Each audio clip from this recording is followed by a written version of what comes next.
आप सभी को नमस्कार। कोटि कोटि नमस्कार। और मैं कोटि कोटि नमस्कार इसलिए भी कह रहा हूं कि 100 करोड़ वैक्सीन डोज के बाद आज देश नए उत्साह, नई ऊर्जा से आगे बढ़ रहा है।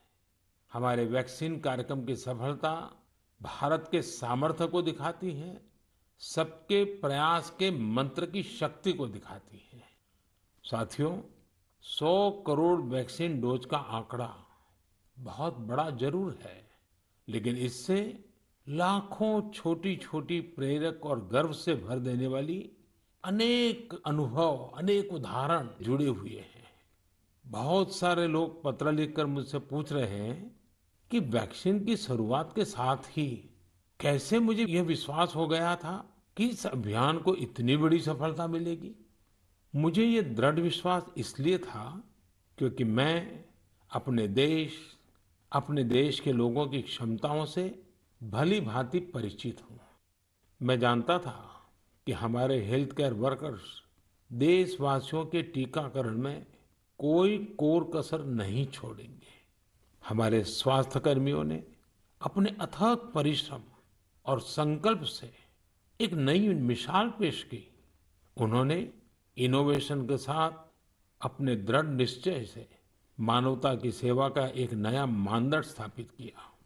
उनके बारे में अनगिनत उदाहरण है जो बताते हैं कि कैसे उन्होंने तमाम चुनौतियों को पार करते हुए अधिक से अधिक लोगों को सुरक्षा कवच प्रदान किया। हमने कई बार अखबारों में पढ़ा है, बाहर भी सुना है कि इस काम को करने के लिए हमारे इन लोगों ने कितनी मेहनत की है। एक से बढ़कर एक अनेक प्रेरक उदाहरण हमारे सामने है। मैं आज मन की बात के श्रोताओं को उत्तराखंड के बागेश्वर की एक ऐसी ही एक हेल्थ वर्कर पूनम नौटियाल जी से मिलवाना चाहता हूँ। साथियों, ये बागेश्वर उत्तराखंड की उस धरती से है जिस उत्तराखंड ने 100% पहला डोज लगाने का काम पूरा कर दिया है। उत्तराखंड सरकार भी इसके लिए अभिनंदन की अधिकारी है, क्योंकि बहुत दुर्गम क्षेत्र है, कठिन क्षेत्र है। वैसे ही हिमाचल ने भी ऐसी कठिनाइयों में 100% डोज का काम कर लिया है। मुझे बताया गया है कि पूनम जी ने अपने क्षेत्र के लोगों के वैक्सीनेशन के लिए दिन रात मेहनत की है। पूनम जी नमस्ते। सर प्रणाम। पूनम जी, अपने बारे में बताइए जरा देश के श्रोताओं को। सर मैं पूनम नौटियाल हूँ। सर मैं उत्तराखंड के बागेश्वर डिस्ट्रिक्ट में चामी कोराली सेंटर में कार्यरत हूँ। सर मैं एक एनएम हूँ। पूनम जी, मेरा सौभाग्य है, मुझे बागेश्वर आने का अवसर मिला था। वो एक प्रकार से तीर्थ क्षेत्र रहा है, तो वहाँ पुरातन मंदिर वगैरह भी मैं बहुत प्रभावित हुआ था कि उस सदियों पहले कैसे लोगों ने काम किया होगा। हाँ जी सर। पूनम जी, क्या आपने अपने क्षेत्र के सभी लोगों का वैक्सीनेशन करवा लिया है? हाँ जी सर, सभी लोगों का हो चुका है। आपको किसी प्रकार की दिक्कत का भी सामना करना पड़ा क्या? हाँ जी सर। सर हम लोग जैसे बारिश होती थी वहाँ पे और रोड ब्लॉक हो जाती थी सर। नदी पार करके गए हैं सर हम लोग ना। और सर घर घर गए हैं, जैसे एनएचसीवीसी के अंतर्गत हम लोग घर घर गए हैं जो लोग सेंटर में नहीं आ सकते थे, जैसे बुजुर्ग लोग और दिव्यांग लोग, गर्भवती महिलाएं, धात्री महिलाएं, ये लोग सर। लेकिन वहां तो पहाड़ों पर घर भी बहुत दूर दूर होते हैं, जी तो एक दिन में कितना कर पाते थे आप? सर, किलोमीटर के हिसाब 10 किलोमीटर, कभी 8 किलोमीटर। खैर, ये जो तराई में रहने वाले लोग हैं उनको ये समझ नहीं आएगा कि 8-10 किलोमीटर क्या होता है। मुझे मालूम है, पहाड़ के 8-10 किलोमीटर मतलब पूरा दिन चला जाता है।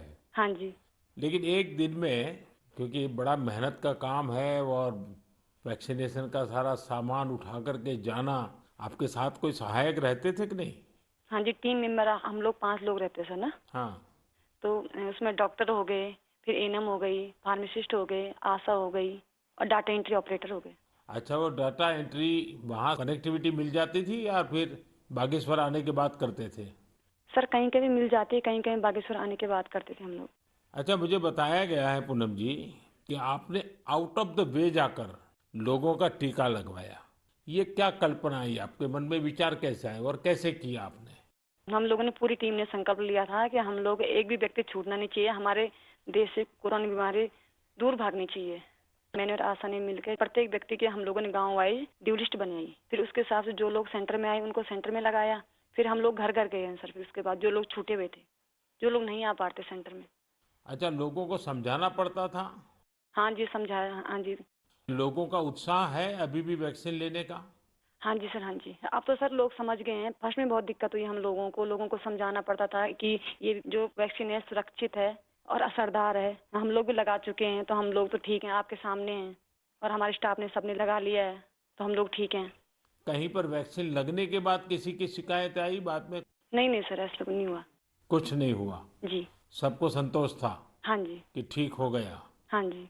चलिए, आपने बहुत बड़ा काम किया है और मैं जानता हूँ ये पूरा क्षेत्र कितना कठिन है। और पैदल चलना, पहाड़ों पे, एक पहाड़ पे जाओ फिर नीचे उतरो फिर दूसरे पहाड़ पे जाओ, घर भी दूर दूर, उसके बावजूद भी आपने इतना बढ़िया काम किया है। धन्यवाद सर, मेरे सौभाग्य सर आपसे बात हुई मेरी। आप जैसे लाखों हेल्थ वर्कर्स ने, उनके परिश्रम की वजह से ही भारत 100 करोड़ वैक्सीन डोज का पड़ाव पार कर सका है। आज मैं सिर्फ आपका ही आभार व्यक्त नहीं कर रहा हूँ, बल्कि हर उस भारतवासी का आभार व्यक्त कर रहा हूँ जिसने सबको वैक्सीन, मुफ्त वैक्सीन अभियान को इतनी ऊंचाई दी, कामयाबी दी। आपको, आपके परिवार को मेरी बहुत बहुत शुभकामनाएं। मेरे प्यारे देशवासियों, आप जानते ही हैं कि अगले रविवार 31 अक्टूबर को सरदार पटेल जी की जन्म जयंती है। मन की बात के हर श्रोता की तरफ से और मेरी तरफ से मैं लौह पुरुष को नमन करता हूँ। साथियों, 31 अक्टूबर को हम राष्ट्रीय एकता दिवस के रूप में मनाते हैं। हम सभी का दायित्व है कि हम एकता का संदेश देने वाली किसी न किसी गतिविधि से जरूर जुड़े। आपने देखा होगा, हाल ही में गुजरात पुलिस ने कच्छ के लखपत किले से स्टैच्यू ऑफ यूनिटी तक बाइक रैली निकाली है। त्रिपुरा पुलिस के जवान तो एकता दिवस मनाने के लिए त्रिपुरा से स्टैच्यू ऑफ यूनिटी तक बाइक रैली कर रहे हैं। यानी पूरब से चलकर पश्चिम तक देश को जोड़ रहे हैं। जम्मू कश्मीर पुलिस के जवान भी उरी से पठानकोट तक ऐसी ही बाइक रैली निकालकर देश की एकता का संदेश दे रहे हैं। मैं इन सभी जवानों को सैल्यूट करता हूँ। जम्मू कश्मीर के ही कुपवाड़ा जिले की कई बहनों के बारे में भी मुझे पता चला है। ये बहनें कश्मीर में सेना और सरकारी दफ्तरों के लिए तिरंगा सिलने का काम कर रही हैं। ये काम देशभक्ति की भावना से भरा हुआ है। मैं इन बहनों के जज्बे की सराहना करता हूँ। आपको भी भारत की एकता के लिए, भारत की श्रेष्ठता के लिए कुछ न कुछ जरूर करना चाहिए। देखिएगा, आपके मन को कितनी संतुष्टि मिलती है। साथियों, सरदार साहब कहते थे कि हम अपने एकजुट उद्यम से ही देश को नई महान ऊंचाइयों तक पहुंचा सकते हैं। अगर हम में एकता नहीं हुई तो हम खुद को नई नई विपदाओं में फंसा देंगे। यानी राष्ट्रीय एकता है तो ऊंचाई है, विकास है। हम सरदार पटेल जी के जीवन से, उनके विचारों से बहुत कुछ सीख सकते हैं। देश के सूचना और प्रसारण मंत्रालय ने भी हाल ही में सरदार साहब पर एक पिक्टोरियल बायोग्राफी भी पब्लिश की है। मैं चाहूंगा कि हमारे सभी युवा साथी इसे जरूर पढ़ें। इससे आपको दिलचस्प अंदाज में सरदार साहब के बारे में जानने का अवसर मिलेगा। प्यारे देशवासियों, जीवन निरंतर प्रगति चाहता है, विकास चाहता है, ऊंचाइयों को पार करना चाहता है। विज्ञान भले ही आगे बढ़ जाए, प्रगति की गति कितनी ही तेज हो जाए, भवन कितने ही भव्य बन जाए, लेकिन फिर भी जीवन अधूरापन अनुभव करता है। लेकिन जब इनमें गीत, संगीत, कला, नाट्य, नृत्य, साहित्य जुड़ जाता है तो इनकी आभा, इनकी जीवंतता अनेक गुना बढ़ जाती है। एक प्रकार से जीवन को सार्थक बनना है तो ये सब होना भी उतना ही जरूरी होता है। इसलिए ही कहा जाता है कि सभी विधाएं हमारे जीवन में एक कैटलिस्ट का काम करती हैं, हमारी ऊर्जा बढ़ाने का काम करती हैं। मानव मन के अंतर्मन को विकसित करने में, हमारे अंतर्मन की यात्रा का मार्ग बनाने में भी गीत संगीत और विभिन्न कलाओं की बड़ी भूमिका होती है। और उनकी एक बड़ी ताकत ये होती है कि इन्हें न समय बांध सकता है, न सीमा बांध सकती है और न ही मत मतांतर बांध सकता है। अमृत महोत्सव में भी अपनी कला, संस्कृति, गीत संगीत के रंग अवश्य भरने चाहिए। मुझे भी आपकी तरफ से अमृत महोत्सव और गीत संगीत कला की इस ताकत से जुड़े ढेरों सुझाव आ रहे हैं। ये सुझाव मेरे लिए बहुत मूल्यवान है। मैंने इन्हें संस्कृति मंत्रालय को अध्ययन के लिए भेजा था। मुझे खुशी है कि मंत्रालय ने इतने कम समय में इन सुझावों को बड़ा गंभीरता से लिया और उस पर काम भी किया। इन्हीं में से एक सुझाव है देशभक्ति के गीतों से जुड़ी प्रतियोगिता। आजादी की लड़ाई में अलग अलग भाषा बोली में देशभक्ति के गीतों और भजनों ने पूरे देश को एकजुट किया था। अब अमृतकाल में हमारे युवा देशभक्ति के ऐसे ही गीत लिखकर इस आयोजन में और ऊर्जा भर सकते हैं। देशभक्ति के गीत मातृभाषा में हो सकते हैं, राष्ट्रभाषा में हो सकते हैं और अंग्रेजी में भी लिखे जा सकते हैं।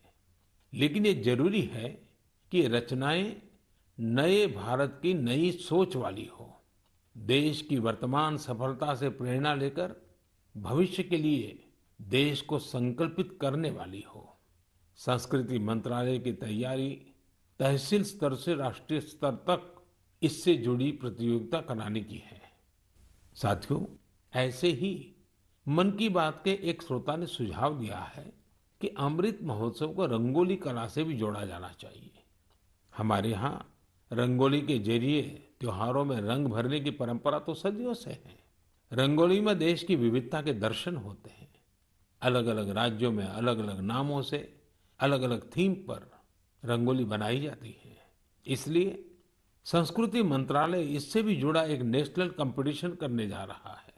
आप कल्पना करिए, जब आजादी के आंदोलन से जुड़ी रंगोली बनेगी, लोग अपने द्वार पर, दीवार पर किसी आजादी के मतवाले का चित्र बनाएंगे, आजादी की इस घटना को रंगों से दिखाएंगे, तो अमृत महोत्सव का भी रंग और बढ़ जाएगा।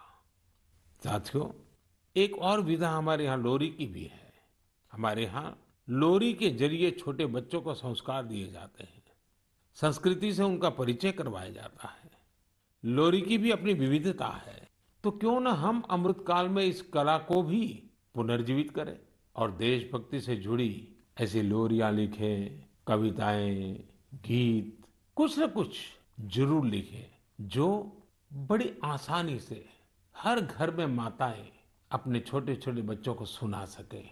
इन लोरियों में आधुनिक भारत का संदर्भ हो, 21वीं सदी के भारत के सपनों का दर्शन हो, उसका संदर्भ हो। आप सब श्रोताओं के सुझाव के बाद मंत्रालय ने इससे जुड़ी प्रतियोगिता भी कराने का निर्णय लिया है। साथियों, ये तीनों प्रतियोगिताएं 31 अक्टूबर को सरदार साहब की जयंती से शुरू होने जा रही हैं। आने वाले दिनों में संस्कृति मंत्रालय इससे जुड़ी सारी जानकारी देगा। ये जानकारी मंत्रालय की वेबसाइट पर भी रहेगी और सोशल मीडिया पर भी दी जाएगी। मैं चाहूंगा कि आप सभी इससे जुड़े, हमारे युवा साथी जरूर इसमें अपनी कला का, अपनी प्रतिभा का प्रदर्शन करें। इससे आपके इलाके की कला और संस्कृति भी देश के कोने कोने तक पहुंचेगी। आपकी कहानियां पूरा देश सुनेगा। प्यारे देशवासियों, इस समय हम अमृत महोत्सव में देश के वीर बेटे बेटियों को, उन महान पुण्य आत्माओं को याद कर रहे हैं। अगले महीने 15 नवंबर को हमारे देश के ऐसे ही महापुरुष, वीर योद्धा भगवान बिरसा मुंडा जी की जन्म जयंती आने वाली है। भगवान बिरसा मुंडा को धरती आबा भी कहा जाता है। क्या आप जानते हैं कि इसका अर्थ क्या होता है? इसका अर्थ है धरती पिता। भगवान बिरसा मुंडा ने जिस तरह अपनी संस्कृति, अपने जंगल, अपनी जमीन की रक्षा के लिए संघर्ष किया, वो धरती आबा ही कर सकते थे। उन्होंने हमें अपनी संस्कृति और जड़ों के प्रति गर्व करना सिखाया। विदेशी हुकूमत ने उन्हें कितनी धमकियां दी, कितना दबाव बनाया, लेकिन उन्होंने आदिवासी संस्कृति को नहीं छोड़ा। प्रकृति और पर्यावरण से अगर हमें प्रेम करना सीखना है तो उसके लिए भी धरती आबा भगवान बिरसा मुंडा हमारी बहुत बड़ी प्रेरणा है। उन्होंने विदेशी शासन की हर उस नीति का पुरजोर विरोध किया जो पर्यावरण को नुकसान पहुंचाने वाली थी। गरीबी और मुसीबत से घिरे लोगों की मदद करने में भगवान बिरसा मुंडा हमेशा आगे रहे।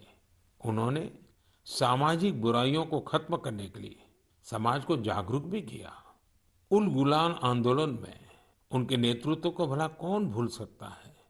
इस आंदोलन ने अंग्रेजों को झकझोर कर रख दिया था, जिसके बाद अंग्रेजों ने भगवान बिरसा मुंडा पर बहुत बड़ा इनाम रखा था। ब्रिटिश हुकूमत ने उन्हें जेल में डाला। उन्हें इस कदर प्रताड़ित किया गया कि 25 साल से भी कम उम्र में वो हमें छोड़ गए। वो हमें छोड़कर गए, लेकिन केवल शरीर से। जनमानस में तो भगवान बिरसा मुंडा हमेशा हमेशा के लिए रचे बसे हुए हैं। लोगों के लिए उनका जीवन एक प्रेरणा शक्ति बना हुआ है। आज भी उनके साहस और वीरता से भरे लोकगीत और कहानियां भारत के मध्य इलाके में बेहद लोकप्रिय हैं। मैं धरती आबा बिरसा मुंडा को नमन करता हूं और युवाओं से आग्रह करता हूं कि उनके बारे में और पढ़ें।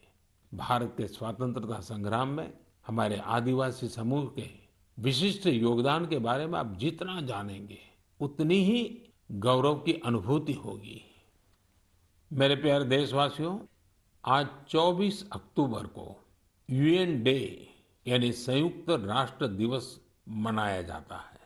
ये वो दिन है जब संयुक्त राष्ट्र का गठन हुआ था। संयुक्त राष्ट्र की स्थापना के समय से ही भारत इससे जुड़ा रहा है।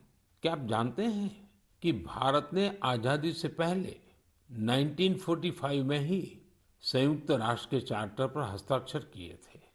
संयुक्त राष्ट्र से जुड़ा एक अनोखा पहलू ये है कि संयुक्त राष्ट्र का प्रभाव और उसकी शक्ति बढ़ाने में भारत की नारी शक्ति ने बड़ी भूमिका निभाई है। 1947-48 में जब यूएन ह्यूमन राइट्स का यूनिवर्सल डिक्लेरेशन तैयार हो रहा था, तो उस डिक्लेरेशन में लिखा जा रहा था all man are created equal. लेकिन भारत के एक डेलीगेट ने इस पर आपत्ति जताई और फिर यूनिवर्सल डिक्लेरेशन में लिखा गया all human beings are created equal. ये बात जेंडर इक्वलिटी की भारत की सदियों पुरानी परंपरा के अनुरूप थी।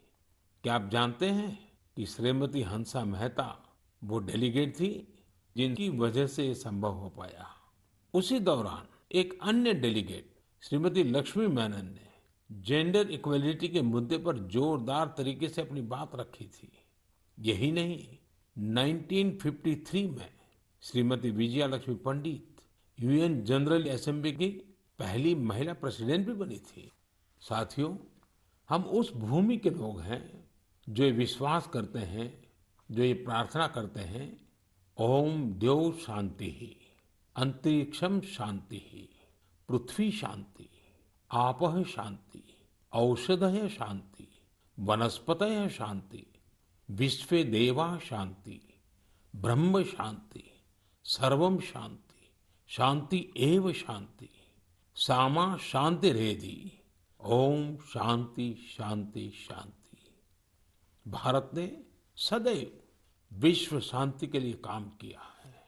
हमें इस बात का गर्व है कि भारत 1950 के दशक से लगातार संयुक्त राष्ट्र शांति मिशन का हिस्सा रहा है। गरीबी हटाने, क्लाइमेट चेंज और श्रमिकों से संबंधित मुद्दों के समाधान में भी भारत अग्रणी भूमिका निभा रहा है। इसके अलावा योग और आयुष को लोकप्रिय बनाने के लिए भारत WHO यानी वर्ल्ड हेल्थ ऑर्गेनाइजेशन के साथ मिलकर काम कर रहा है। मार्च 2021 में WHO ने घोषणा की थी कि भारत में पारंपरिक चिकित्सा के लिए एक ग्लोबल सेंटर स्थापित किया जाएगा। साथियों, संयुक्त राष्ट्र के बारे में बात करते हुए आज मुझे अटल जी के शब्द भी याद आ रहे हैं। 1977 में उन्होंने संयुक्त राष्ट्र को हिंदी में संबोधित कर इतिहास रच दिया था। आज मैं मन की बात के श्रोताओं को अटल जी के उस संबोधन का एक अंश सुनाना चाहता हूँ। सुनिए अटल जी की ओजस्वी आवाज। यहां मैं राष्ट्रों की सत्ता और महत्ता के बारे में नहीं सोच रहा हूं। आम आदमी की प्रतिष्ठा और प्रगति मेरे लिए कहीं अधिक महत्व रखती है। अंततः हमारी सफलताएं और असफलताएं केवल एक ही मापदंड से नापी जानी चाहिए कि क्या हम पूरे मानव समाज, वस्तुतः हर नर नारी और बालक के लिए न्याय और गरिमा की आश्वस्ति देने में प्रयत्नशील हैं। साथियों, अटल जी की ये बातें हमें आज भी दिशा दिखाती हैं। इस धरती को एक बेहतर और सुरक्षित प्लेनेट बनाने में भारत का योगदान विश्व भर के लिए बहुत बड़ी प्रेरणा है। मेरे प्यारे देशवासियों, अभी कुछ दिन पहले ही 21 अक्टूबर को हमने पुलिस स्मृति दिवस मनाया है। पुलिस के जिन साथियों ने देश सेवा में अपने प्राण न्यौछावर किए हैं, इस दिन हम उन्हें विशेष तौर पर याद करते हैं। मैं आज अपने इन पुलिस कर्मियों के साथ ही उनके परिवारों को भी याद करना चाहूंगा। परिवार के सहयोग और त्याग के बिना